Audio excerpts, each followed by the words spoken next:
"You're just a therapist, not an innovator," Dr. Gregory Hayes sneered, his voice echoing through his pristine office in Phoenix, Arizona. I sat across from his mahogany desk, watching him flip through my carefully compiled therapy notes with the casual dismissal of someone who had never spent sleepless nights worrying about a 16-year-old who refused to leave her bedroom. "This little anxiety treatment you've been tinkering with? It's nothing revolutionary. We'll integrate it into our standard protocols. My name is Talia Jackson, and I'm 34 years old. For the past 6 years, I've worked as a licensed clinical social worker at Sundale Mental Health Center, specializing in adolescent anxiety disorders." What Dr. Hayes was so casually dismissing wasn't just tinkering.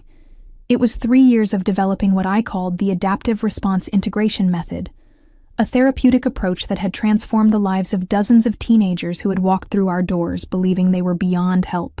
The method combined cognitive behavioral techniques with mindfulness practices and peer support elements. But what made it unique was the structured way sessions built upon each other, creating what I called anxiety bridges, safe pathways for teens to cross from their fear-based responses to healthier coping mechanisms. I had watched kids who couldn't speak in group settings become confident advocates for their own mental health. I had seen teenagers who cut themselves develop healthy emotional regulation skills. This wasn't just another therapy protocol. It was a breakthrough that deserved recognition and proper implementation.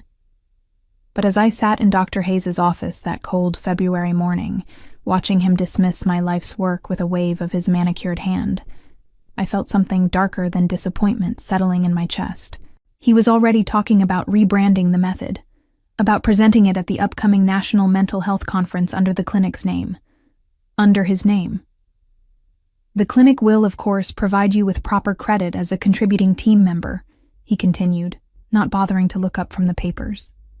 "But this kind of innovation requires leadership vision, something that comes from administrative experience, not just therapeutic enthusiasm." I forced my expression to remain neutral, even as fury built behind my ribs like a pressure cooker reaching its limit. Dr. Hayes had never conducted a single therapy session since taking over as clinic director 3 years ago. His doctorate was in business administration, not psychology. He knew as much about treating teenage anxiety as I knew about performing brain surgery. Yet here he was, preparing to steal credit for work that had consumed every spare moment of my life. Work that had grown from my genuine desire to help kids who reminded me of my own anxious teenage self. Something told me this wasn't just about professional recognition. It was about power, control, and the casual cruelty of someone who believed his position entitled him to claim ownership of other people's innovations. Growing up in a household where my mother struggled with untreated anxiety had shaped my entire career path. I remembered being 12 years old, trying to talk my mom through panic attacks while my dad worked double shifts at the shipping company.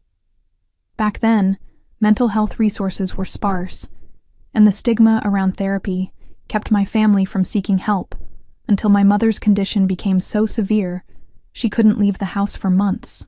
Those experiences had driven me to pursue my master's degree in clinical social work, and when I joined Sundale Mental Health Center fresh out of graduate school, I was determined to create the kind of supportive environment my family had never found. Dr. Hayes had seemed like an ally at first. He was new to the director position, having replaced the beloved Dr. Patricia Williams, who retired after 30 years of service. He spoke enthusiastically about innovation and modernizing treatment approaches, and I had initially been excited to work under someone who claimed to value creative problem-solving. The early warning signs had been subtle. He would attend my therapy sessions under the guise of quality assurance, taking extensive notes, but offering little feedback. He began requesting detailed reports about my methods, claiming he wanted to document best practices for potential replication. I had been flattered by his interest, proud that my work was being noticed and valued. I even stayed late countless evenings, typing up comprehensive summaries of my sessions and noting which techniques seemed most effective with different personality types. What I didn't realize was that Dr. Hayes was building a case study, not to support my work, but to appropriate it. He had been watching me develop the adaptive response integration method from its earliest stages, learning every component and understanding exactly how to replicate it without my involvement. The peer support groups I had initiated, the specialized mindfulness exercises I had adapted for teenage brains, the careful progression of sessions that built trust and resilience. He had been taking notes on everything. My relationship with my boyfriend Kevin had suffered during this period. He was a paramedic who understood demanding careers, but even he had grown frustrated with my long hours and obsessive focus on perfecting my therapeutic techniques. "You're pouring your whole life into that place," he had said during one of our increasingly frequent arguments. "What are you getting back from it?" I had brushed off his concerns, believing that my dedication would be recognized and rewarded. I trusted Dr. Hayes when he praised my innovative spirit and promised that my contributions would be acknowledged appropriately. I believed that good work would speak for itself, that integrity and competence would ultimately triumph over office politics. As I sat in his office that February morning, listening to him systematically dismantle my professional identity, I realized how naive I had been to trust someone who viewed my passion as a weakness to exploit rather than a strength to cultivate. The crushing revelation of Dr. Hayes' true intentions hit me fully 3 weeks later when I received an email invitation to attend the National Mental Health Conference as clinic support staff. The agenda listed Dr. Hayes as the keynote speaker, presenting a revolutionary new treatment approach called the Hayes Integrated Response Protocol. My heart sank as I read the session description. It was my method, word for word, with every technique I had developed over years of careful practice and refinement. I stared at my computer screen in our cramped shared office, feeling like someone had reached into my chest and twisted my heart in their fist. Around me, my colleagues continued their work, completely unaware that I was experiencing what felt like professional murder. Dr. Hayes had taken my innovation, my passion project, my contribution to the field of adolescent mental health, and he was preparing to present it to hundreds of mental health professionals as his own creation. The email mentioned that clinic staff were welcome to attend the presentation to see how administrative leadership translates grassroots therapeutic work into systematic treatment protocols. The condescension was breathtaking. He was actually inviting me to watch him steal my life's work and present it as evidence of his own brilliance. I walked to the bathroom and locked myself in a stall, finally allowing the tears of rage and betrayal to flow. This wasn't just about professional credit. It was about the fundamental violation of trust that made my chest feel hollow and raw. Every late night I had spent refining session protocols. Every weekend I had dedicated to researching supporting literature. Every moment of genuine celebration when a teenager broke through their anxiety barriers. All of it had been reduced to fodder for Dr. Hayes' career advancement. But as I sat in that bathroom stall, wiping my eyes with rough institutional toilet paper, something shifted inside me. The devastation began transforming into something harder and more focused. Dr. Hayes thought he could steal my work because he believed I was powerless to stop him. He saw me as just another disposable employee, someone whose innovations could be harvested and repackaged without consequence. He was wrong. I returned to my desk with a new sense of purpose. If Dr. Hayes wanted to claim ownership of my therapeutic method, he would have to prove it worked as effectively as I had demonstrated. More importantly, he would have to maintain the detailed documentation and outcome tracking that had made my work so successful in the first place. I began to formulate a plan that would require patience, meticulous record-keeping, and the kind of long-term strategic thinking that Dr. Hayes clearly believed I was incapable of. I would continue developing my method, but now I would do it with a different goal in mind. I would build an unshakable foundation of evidence that would ultimately expose his theft and restore proper credit to my work. The teenagers I treated deserved better than having their progress become a footnote to someone else's career ambitions. The National Mental Health Conference took place in Denver during the 3rd week of March, and I attended as planned, sitting in the back row of the auditorium like a spectator at my own execution. Dr. Hayes stood confidently at the podium, dressed in an expensive navy suit that probably cost more than my monthly rent, presenting slides that showcased his innovative approach to teenage anxiety treatment.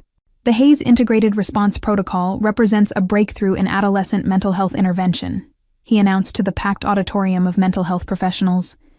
Through careful integration of cognitive behavioral techniques with mindfulness practices and structured peer support, we've achieved remarkable outcomes in treatment-resistant populations. I watched in sick fascination as he presented my case studies, my outcome data, my carefully documented progress notes, all stripped of my name and repackaged as evidence of his clinical genius. He spoke about the anxiety bridge concept, with the confidence of someone who had never actually guided a panic-stricken teenager across one. He described the peer support integration as if he had personally designed the group dynamics that had taken me months to perfect. The audience was captivated. I could see heads nodding throughout the auditorium, mental health professionals taking notes on techniques that I had developed through trial and error in countless therapy sessions. During the question and answer period, Dr. Hayes fielded inquiries about implementation strategies and outcome measurements with the smooth competence of someone who had thoroughly studied my work without ever truly understanding its emotional foundation. "Dr. Hayes," called out a woman from the middle section, "how did you develop the confidence to try such an innovative approach with adolescent populations? Teenage therapy can be so unpredictable." His response made my stomach turn. "Well, innovation requires a willingness to take calculated risks. As clinic director, I have the administrative oversight to ensure that new approaches are implemented safely and effectively. It's about having the leadership vision to see potential where others might see only challenges." I bit my tongue so hard I tasted blood. He was taking credit not just for my methods, but for the courage it had taken to develop them. He had never experienced the anxiety of trying an untested technique with a suicidal teenager, never felt the weight of responsibility that came with genuine innovation in mental health treatment. Yet there he stood, accepting applause for bravery he had never demonstrated. After the presentation, I lingered near the back of the auditorium, watching as colleagues from other clinics approached Dr. Hayes with business cards and collaboration requests. He was booking speaking engagements, discussing consulting opportunities, building a professional network based entirely on my stolen work. The injustice was so profound, it felt like a physical weight pressing down on my shoulders. But something unexpected happened as I watched this professional theft unfold. Instead of feeling defeated, I began to feel coldly analytical. Dr. Hayes had made a critical error in his presentation. He had promised outcomes that he couldn't sustain. He had committed himself to replicating results that required intimate understanding of the therapeutic process, not just surface-level knowledge of the techniques involved. More importantly, he had made these promises in front of hundreds of witnesses, mental health professionals who would be watching for published research, tracking outcome data, and expecting the kind of rigorous follow-up that legitimate innovation demanded. Dr. Hayes had painted himself into a corner where he would have to actually deliver the results he was claiming credit for. I left the conference with a plan crystallizing in my mind. Dr. Hayes thought he had won by stealing my work, but he had actually provided me with the perfect opportunity to expose his fraud. All I had to do was continue developing my method with proper documentation, while he struggled to maintain the illusion of competence with stolen techniques he didn't truly understand. Returning to Sundale Mental Health Center after the conference felt like entering enemy territory. Dr. Hayes was riding high on his newfound professional recognition, scheduling interviews with mental health journals, and accepting invitations to speak at additional conferences. He strutted through the clinic halls with the confidence of someone who believed he had successfully repositioned himself as a thought leader in adolescent mental health. What he didn't realize was that his theft had actually liberated me from any obligation to protect his reputation or the clinic's interests. I began documenting everything with the methodical precision of someone building a legal case. Every therapy session was recorded in detail, every outcome measurement was tracked with scientific rigor, and every innovation was time-stamped and witnessed by colleagues who could later testify to my ongoing development of the therapeutic method. I also made a crucial decision. I would continue refining and improving my approach, while Dr. Hayes was stuck presenting the version he had stolen. Innovation doesn't stop just because someone steals your current work. I began developing advanced techniques, exploring new applications, and pushing the boundaries of what the adaptive response integration method could achieve. While Dr. Hayes was giving the same presentation at conference after conference, I was quietly evolving beyond what he had taken. My relationship with Kevin had reached a turning point during this period. The night I returned from Denver, I finally told him everything about Dr. Hayes' theft, about my plans for documentation and exposure, about the professional betrayal that had consumed my thoughts for months. "Talia," he said, sitting across from me at our kitchen table, "I've been watching you disappear into this obsession for months. I understand you're angry, but is revenge really worth destroying your mental health?" "It's not about revenge," I replied, though even as I said it, I knew that wasn't entirely true. "It's about professional integrity. If I don't expose what he's done, he'll keep stealing from other therapists. This is bigger than just my hurt feelings." Kevin studied my face in the lamplight, and I could see him making a decision. "Okay," he said finally. "If this is what you need to do, I'll support you. But promise me you won't lose yourself in the process." That conversation marked a turning point in my strategy. I realized that I needed allies, people who could witness my ongoing work and later verify the timeline of my innovations. I began involving my colleagues more deliberately in my method development, seeking their input on new techniques and inviting them to observe sessions where I tested advanced approaches. Dr. Hayes, meanwhile, was making increasingly grandiose claims about his method's effectiveness. In interviews with professional publications, he suggested that the Hayes Integrated Response Protocol could revolutionize adolescent mental health treatment if implemented widely. He spoke about licensing the approach to other clinics and developing training programs for mental health professionals. The irony was breathtaking.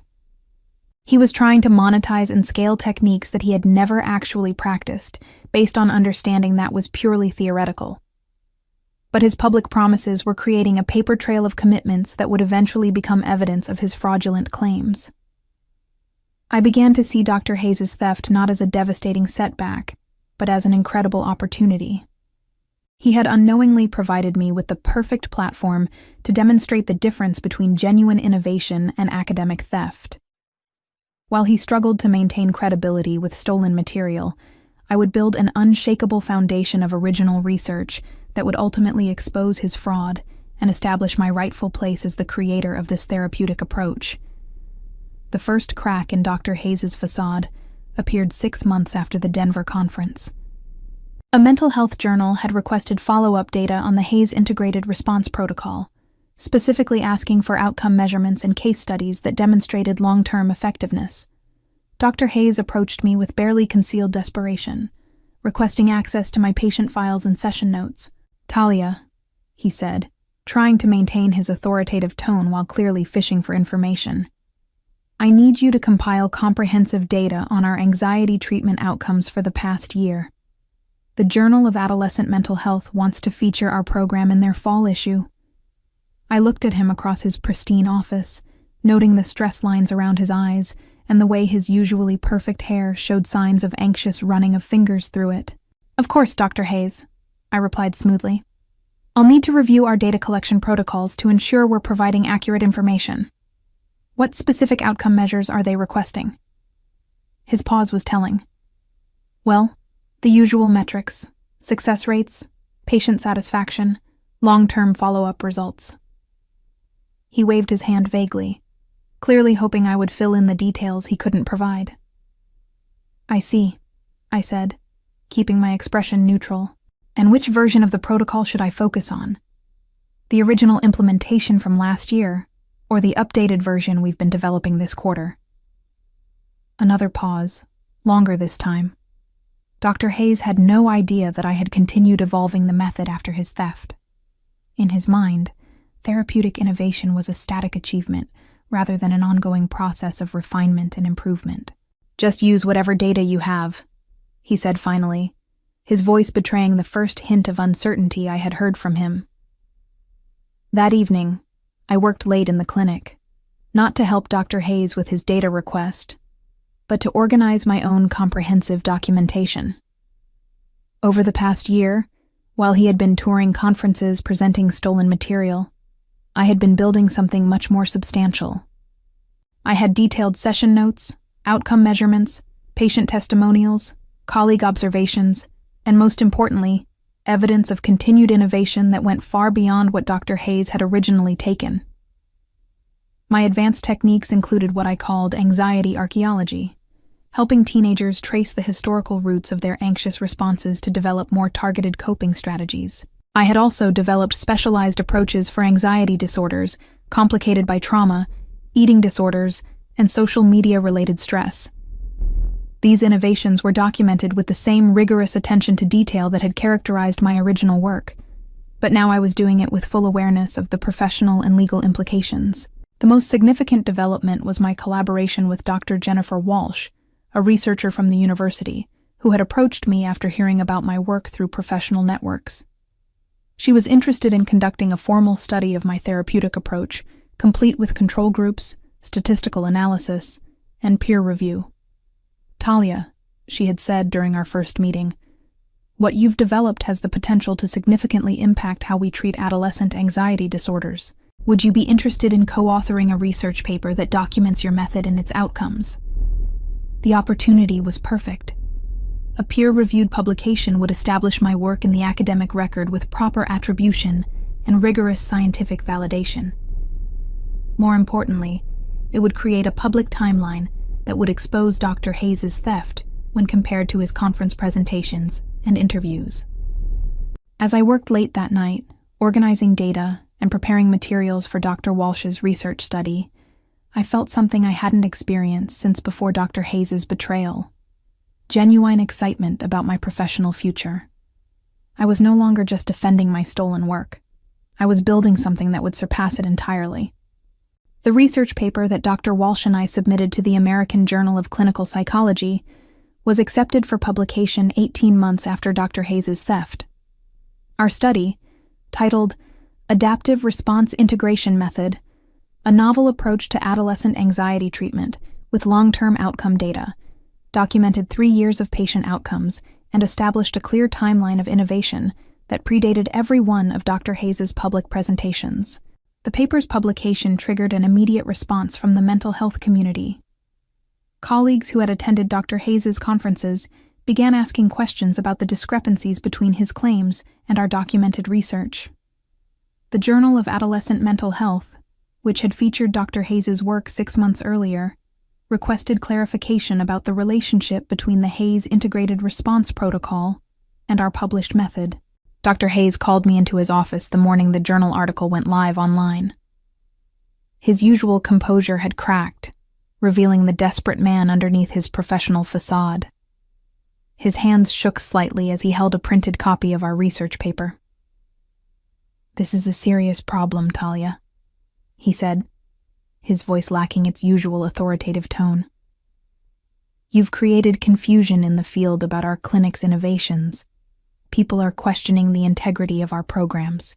I sat across from him, feeling oddly calm despite the significance of the moment. "I don't understand your concern, Dr. Hayes.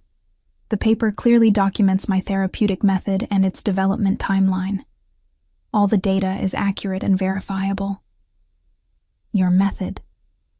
His voice rose sharply. "This is the clinic's intellectual property. You developed this work as an employee, using our resources and our patient population." "Actually," I replied, pulling out a folder I had prepared for this exact conversation, "my employment contract specifies that therapeutic innovations developed independently retain creator attribution rights. I've also documented that this work was developed primarily during my own time, using resources I personally acquired."